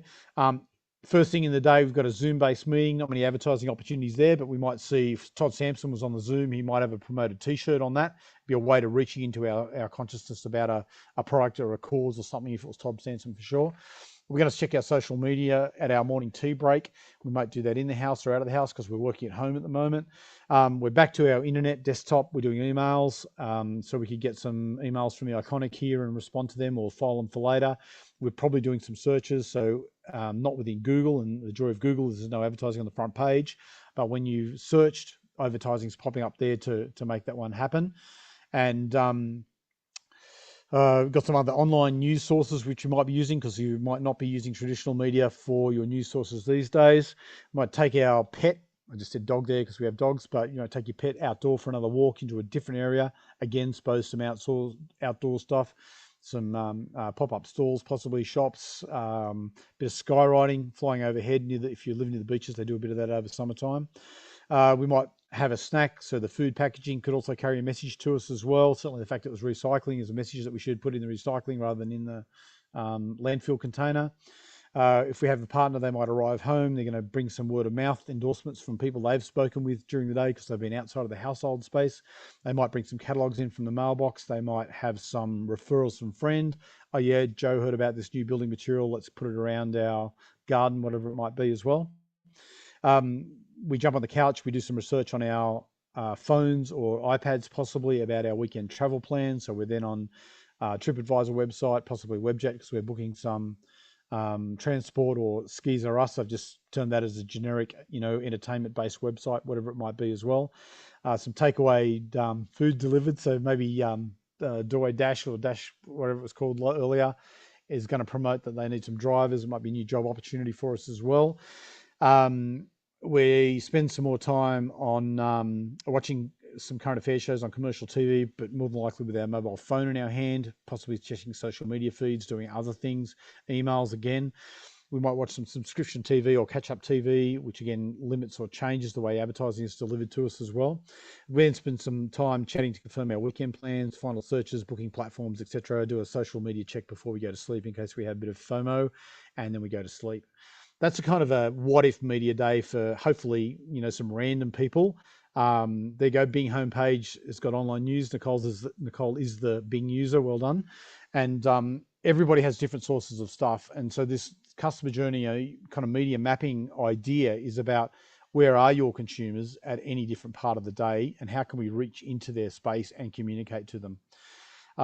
Back in the old days, analog days, we would book some ads on a TV station, for example, and we'd get an offer that sounded really good value called run of station, which means they just plug ads out wherever it felt. It still exists, but it's a crazy strategic solution for somebody who wants to talk to a specific narrowcast person or group of travelers or group of, right-wing media watchers, as it might be if you're watching some Sky stuff as well. So lots of stuff going on there in terms of that. And we're going to explore that a little bit further as we get into digital strategy and digital tools as we try and integrate those bits and pieces together.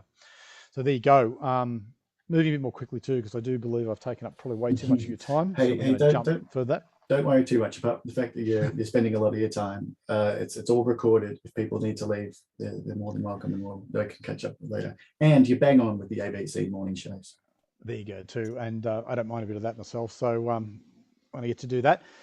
So a couple of points, and we'll just get into for this, and then we're moving into the kind of homework space, I think, and we'll get you moving that way, and we can pick up any other pieces next week. But as Guy mentioned, all recorded. You can fast forward, back and forward through it to get the bits that you might like to talk about. Customer mobility. This is a really big deal for us again, and and if we went back to and if you watched some of Annabelle Crabb's, back to the homes, back to the 1950s kind of TV shows, there was a lot less kind of media stuff going on. There's a lot more role model behavior around men going out to work and coming home, and somebody else maintaining the household, and kids going to school and being well behaved, and a whole bunch of other mythical kind of things just plain don't happen anymore. But I'm really concerned about this because it's both a threat and it's an opportunity, and we need to know. And the graphic that's on there just popped up also today from Pew Research showing that which platforms different people are moving, and we know that the average global internet user is running across about 6.7 different platforms. So this ability to track them through their media day is becoming tougher. We can go, oh yeah, TikTok's got the bulk of the 18 to 29 millennial Gen Zs. That's really great. but are they there when we want to promote to them? Are they paying attention to our kind of promotion if it's about don't do drugs, don't do sex, don't do whatever it might be? Is it the right platform for those kind of things? So we need to have a think about how those things work and how people are consuming it. The other one, which is a nice little kind of side spiel, is this is an example from Supercheap Auto. They have two primary target markets for Supercheap Auto car brand. And one of them, he's got a name, I can't remember what that is pleasure purchase. And the Supercheap Auto's other brand is called BCF. Everybody who goes to BCF is going for pleasure purchases. No one's got any grudge purchases. But at Supercheap, there's a group of people who go in there for grudge purchases. So when you're cranky about your car breaking down, cranky about it needing service, needing to have money spent on it, then they treat that particular target audience a particular way and they give them particular kinds of offers.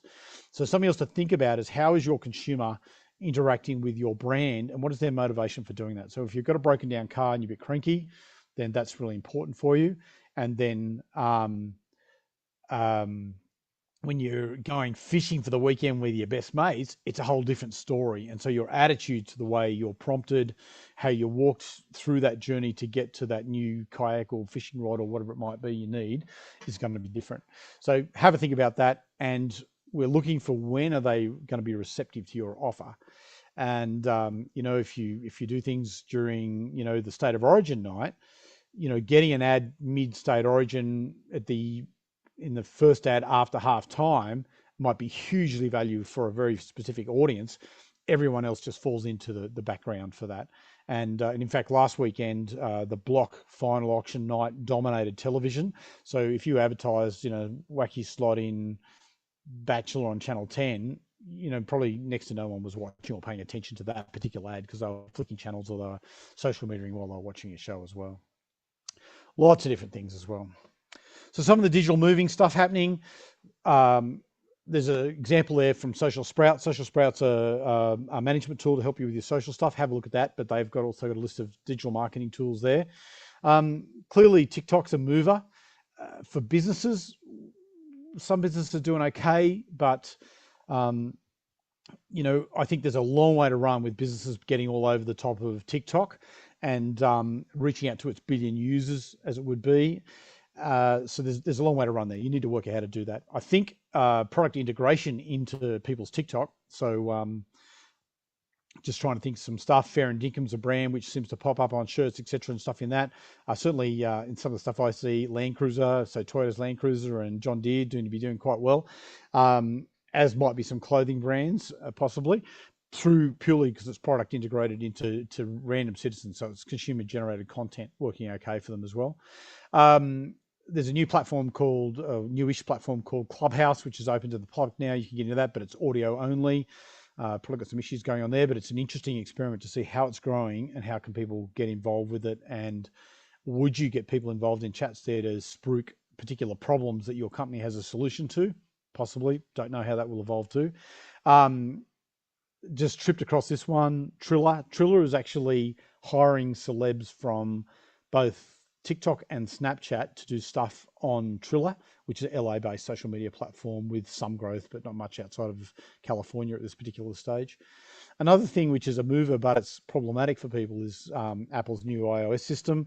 So there's stuff going on there about the way devices work, which is changing the way we can use cookies, for example, the way data is protected by different people as well, and making that work there. Yeah, thank you very much for those guys who've been patient enough to hang with me and certainly catch up on recording. So hopefully, and we kicked off tonight's slides with a couple of QR codes because I think that they have got huge potential now. Probably they were invented more than 10 years ago and had seriously limited potential at that particular point in time. But with the advent of the pandemic, certainly the way we use check-ins in Australia, then QR codes have been good. Did anyone scan the QR codes off that first slide tonight and tell me where it took them? Yeah, we've got some yeses here.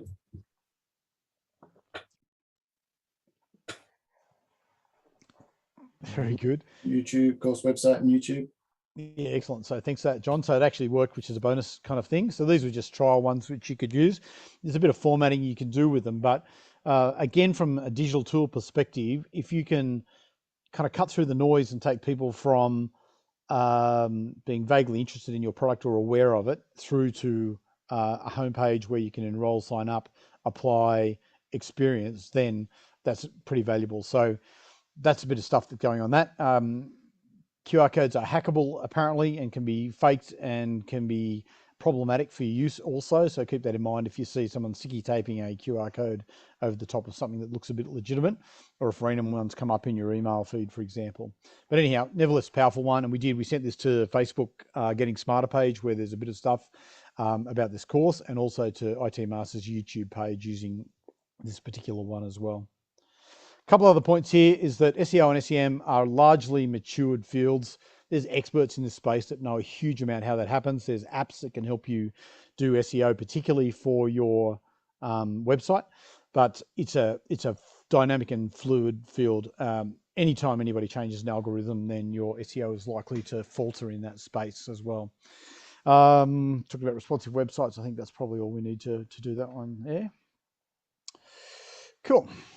Okay. So thanks very much for everyone's patience tonight. Hopefully it's been interesting. I've been loving your comments in the field there. Thank you very much for that. Now we're going to start talking about what's due for next week, and we're back into that template space. So in a few organizations I've worked for, we use this kind of thing called critical issues to focus our attention, because when you get a bunch of people together in your business to do your SWOT analysis, it'll end up pages. It'll be sheets of white paper long. It'll be huge. There'll be a lot of stuff in there.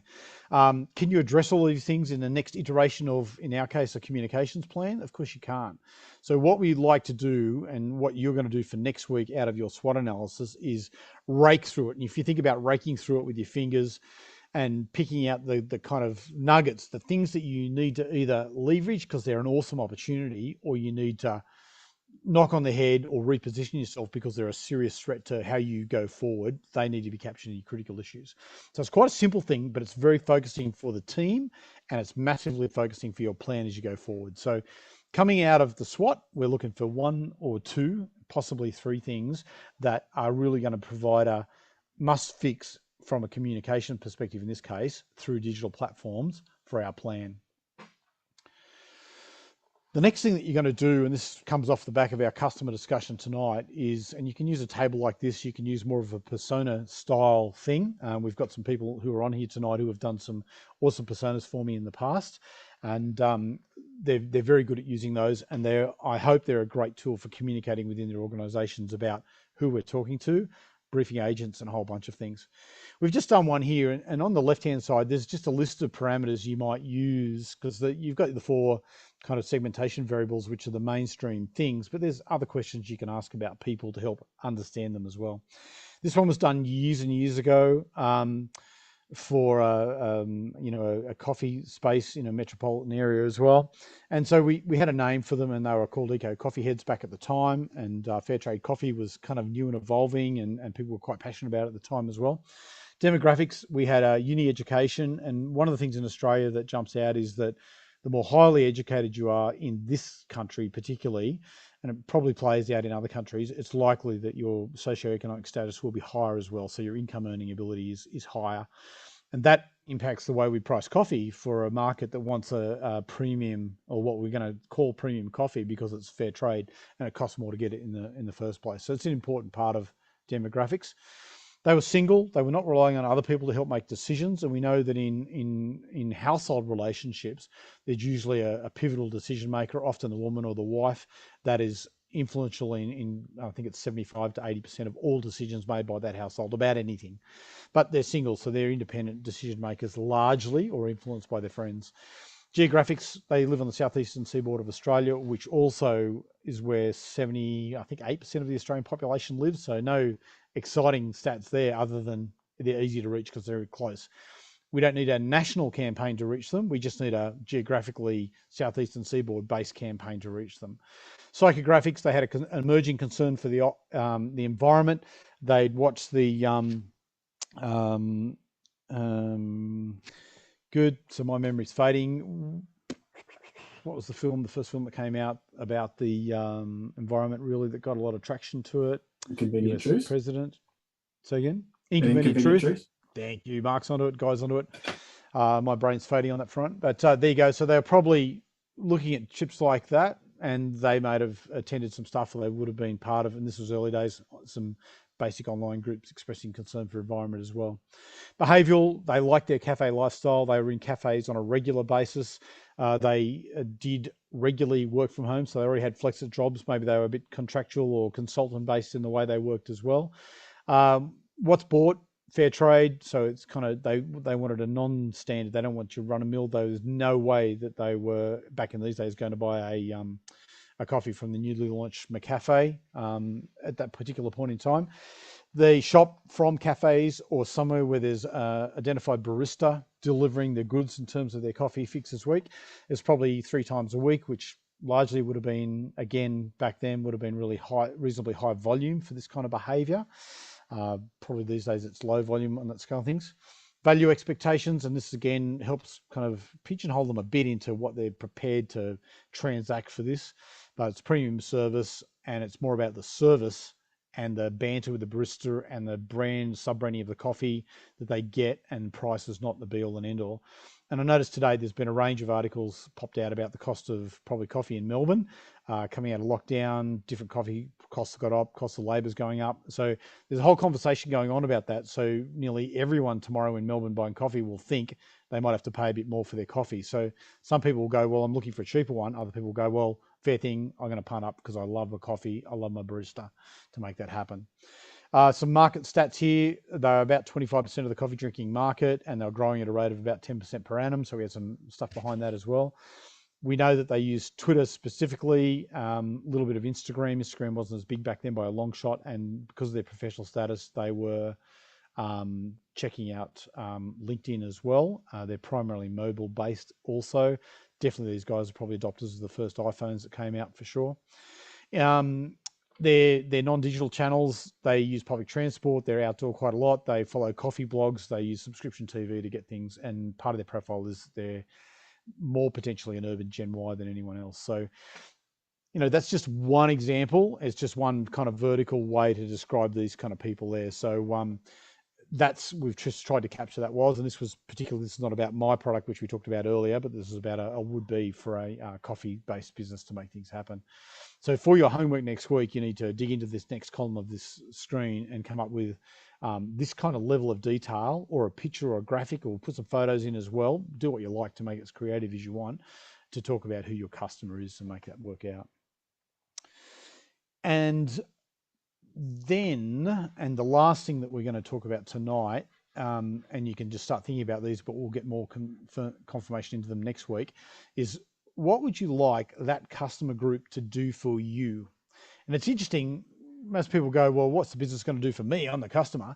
But really the business should sit there and go, well, if we've got this awesome product and service, what can I get that customer to do for me? And if you would like them to come to your cafe in Bronte and buy coffees 3 times a day or 3 times a week, then you want to set yourself up to do that. So a goal for that might be to get Andrew to visit our cafe, sit down, consume the latest news, take a coffee and a snack 3 times a week. And we might have a very specific goal about that. So how are we going to get to do that? And there'll be some digital tools we can use. There's some analog tools we can use to make that one happen as well. So this will be a little bit more for week 3 in terms of the homework thing, but you can start thinking about actually what we would like that customer to do for us as a business so that we can do that. And at the end of the day, we want to drive them from being, you know, unaware of Humans of Earth as a platform to promote your life, or my new coffee brand, through to being interested enough to want to interact with that brand, maybe having a desire to want to try it on, taste it, take a trial sample, and then ultimately sign up for a subscription, buy the product, drink the coffee, take the actions we might be. And then as a next stage, like when you get down the track a bit, you can start to build that loyalty and support. So loyalty cards are clearly a loyalty tool, and advocacy is when someone go out and get a tat on their arm with your brand on it. That's seriously advocacy for that, to make that happen. There you go. So that's wrap for tonight, just about for me. Thanks, Guy. Homework slides 8, 9, and 10 from the plan deck, critical issues, my customers, and some thinking about digital goals. We can review that the week after as well. A couple of sources down there, which are also on the IT Masters site for the subject, to help you through the discussions on that we talked about today, and just good sources to have a look at if you're doing planning in the digital space anyhow. Get those downloaded for yourself. And pretty much that's me, Guy. What do you want to wrap up with? Yeah, I reckon maybe just quickly whip through the 3 questions we've got. We'll not go any more than that. Tracy asks, where do apps fit into the mix? Cool. Apps are certainly part of the digital mix for sure. I guess they're a mechanism to shortcut people into your environment, and that's a good thing. So again, if you know your customer, and if you know they carry a smartphone, so Guy's probably not a big target market for lots of different apps, but if you've got an app as a gateway into use and using your product, then that would be valuable to have that and to use that. So definitely it's part of your digital mix. I think apps are overdone in many ways. Like everyone's got, I've got to have an app out there, but there's only a certain number. Like I think, and I have to check, and maybe I'll check for next week. People are carrying, roughly 50 apps on their phone. They're using 12 of them. So there's a lot of obsolescence in apps. Or I had to download a parking one to use. I think it's called Dizzy or something like that for parking.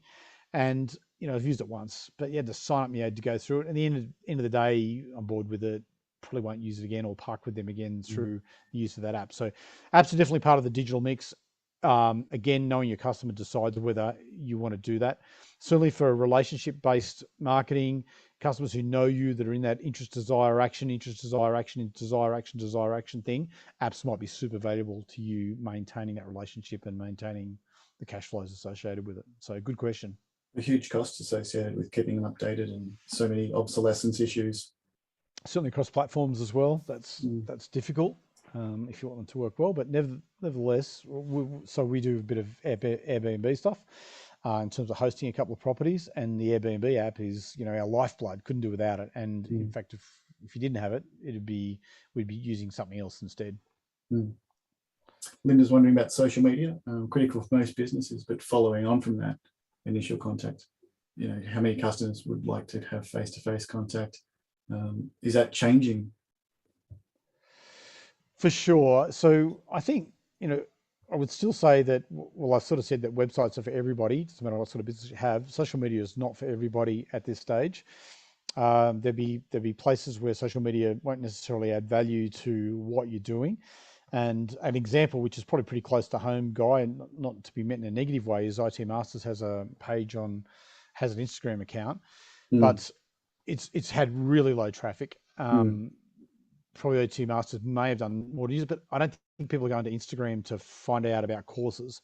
Certainly LinkedIn for you guys. The Facebook one I know gets a lot of traction. So you got to pick and choose again. You can't just go, let's have these 4 apps or 10 apps or social media platforms. And there's a huge resource to make them work. There's huge resource to keep them up to date. There's huge resource to get content to keep them going. So if you're talking to space or people who are not interested, then, save yourself those resources and inject them into a place that's going to really work for you. Different things, user groups, certainly, YouTube for how to do things. It's been massive for people. Industry groups on LinkedIn have been massive. So there's tools for lots of different things. I don't think social media is necessarily for everyone, but I would say it's for most people still, even in the business to business front.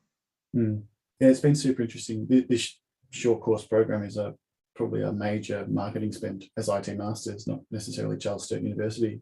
And the cost per lead is quite low, but I guess the quality of lead in terms of how many people doing these short courses will actually jump into the paid courses is quite low. Okay. So we just there's costs associated with change, and it seems to be working, and we enjoy it as a public service, and there's a lot of work to be done in sort of getting into social media, but we just haven't made that initial investment that is really necessary. So it's been really interesting. For so many businesses, they just feel social media would be a really easy, quick and dirty add-on, and we'll get the intern to start it off and make that happen. But it's such a much more intensive, complex thing than that. Really, you should put your more senior people on it probably, and the need for expertise around individual platforms is quite high these days as well. Like to run multiple platforms can be challenging for sure. So there you go. And finally, Al asks, what do you think about jobs to be done in customer segmentation? And also, what's that? Just run that one by me again, guys. Sorry. What do you think about jobs to be done customer segmentation? And what is jobs to be done customer segmentation from me? Good point. I haven't particularly heard of that one, so I'm not going to be a lot of jobs to be done customer segmentation. I'm going to have to find out some more about that before I can give you an answer on that one. Yeah, if you're still listening, I'll chuck it in the forums. Yeah, and we'll get to that there. And on the forums, as you complete your homework, when you get to it, chuck it in the forums if you feel comfy. If you're comfy, feel free to share it. And also let us know when you do post it, whether you mind if we included it in the webinars themselves. We'll get to them and show a couple of really great ones and talk about some issues with them if we get some time. But thanks so much, everyone. Andrew, don't you dare worry about going too long. As far as I'm concerned, these are their own reward and not driven by marketing for me. So I don't care, no responsibility. So I'm just really grateful for the time you spend and the effort you put into it. It's really great. And thanks everyone for hanging around. I'll leave it to you, Andrew, to say goodbye for the week. Yeah, no, thank you very much, everyone. And certainly your great questions and prompts help me probably make me go on too long, so that's really bad. But thanks to everyone's great questions. Go well with the homework for the week and make sure you do the quiz afterwards too, so you get that progress through the course. And I'll look forward to seeing you next Wednesday night. And I promise I'll cut the content back into a more manageable segment for that one. Do it. Go in the wrong direction. Have a great week. And have a happy birthday, says everyone in the chat. Thank you very much for the birthday wishes. And I'm looking forward to that wine delivery as well. So that's really good. Have an awesome night, guys. Thank you very much.